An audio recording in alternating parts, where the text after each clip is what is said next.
আজকের গল্প হ্যামলিনের বাঁশিওয়ালা।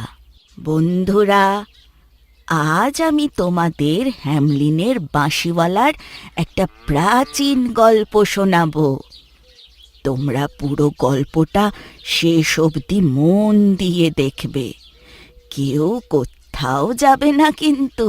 চলো তাহলে শুরু করা যাক আজকের গল্প।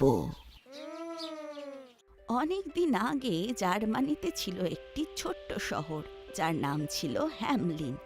সেই শহরটা হঠাৎ এক সময়ে ইঁদুরে ভরে যায়।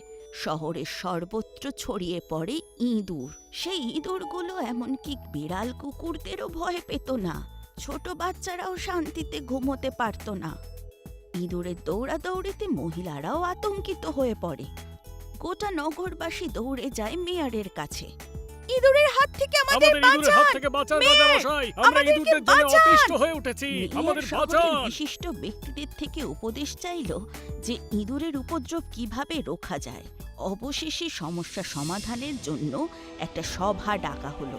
সেই সভায় ঘোষণা করা হলো, শহর থেকে ইঁদুরদের যে বিতাড়িত করতে পারবে তাকে ভালো পুরস্কার দেওয়া হবে। নাগরিকরা অনেক চেষ্টা করেও কিচ্ছু করতে পারল না। একদিন মেয়র একটা জরুরি মিটিং ডাকার জন্য সবার জন্য দরজা খুলে দেন। ঠিক তখনই এক আগন্তুক দরজা দিয়ে প্রবেশ করে। ভারী মজার দেখতে, গায়ে ছিল রংচঙে জামা কাপড়, মাথায় লাল টুপি, অদ্ভুত দেখতে, আর এক হাতে ছিল লম্বা বাঁশি। রাজার চোখে চোখ রেখে সে বলল, আমি আপনার সব সমস্যার সমাধান করতে পারি। আমি হ্যামলিন থেকে সমস্ত ইঁদুরদের উধাও করে দিতে পারি, যদি আপনি কথা দেন আমায় একটা বিশেষ পুরস্কার দেবেন। বলো তুমি কি চাও? যখন এই জায়গা ইঁদুর মুক্ত হবে।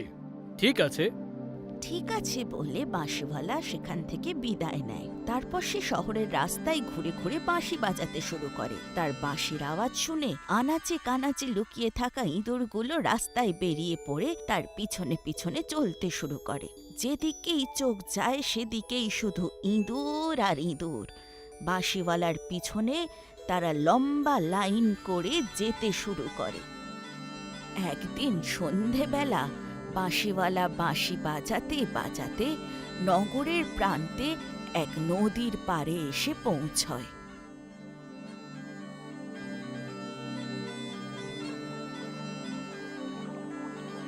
বাঁশি বাজাতে বাজাতে বাঁশিওয়ালা সেই নদীতে নেমে পড়ে।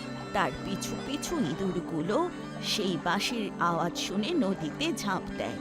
শেষ ইঁদুরটা জলে ঝাঁপ না দেওয়া পর্যন্ত বাঁশিওয়ালা নদীর জলে দাঁড়িয়ে বাঁশি বাজাতেই থাকে। অবশেষে নগরবাসীরা ইঁদুরের হাত থেকে মুক্তি পায়।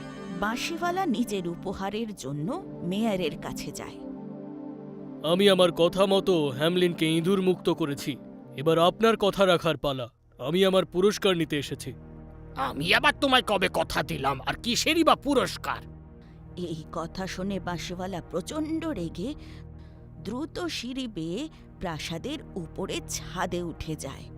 সবাই অবাক দৃষ্টিতে দেখতে থাকে আর ভাবে, বাঁশিওয়ালা এবারে কি করতে চলেছে। সে আবার রাস্তায় নেমে বাঁশি বাজাতে শুরু করে। বেশ কিছুক্ষণ বাঁশি বাজানোর পরে সে থেমে যায়। দেখা যায় বাঁশির সুর শুনে ছোট ছোট বাচ্চা ছেলে মেয়েরা বাঁশিওয়ালার পেছনে হাঁটতে শুরু করেছে। যেমন ভাবে ইঁদুরেরা তার পিছু নিয়েছিল, তেমন বাচ্চা বাচ্চা ছেলে মেয়েরাও তার পিছনে চলতে থাকে। তারা নিজেরাও জানে না যে কোথায় যাচ্ছে, কতদূর এই বাঁশিওয়ালার সাথে হাঁটতে হবে।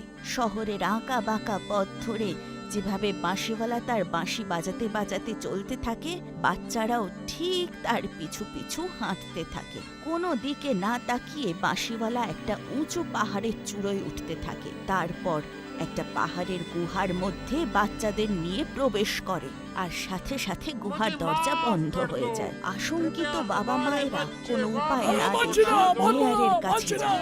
মেয়র কোনো উপায় না দেখে পাহাড়ের উপরে বাঁশিওয়ালার কাছে যায়।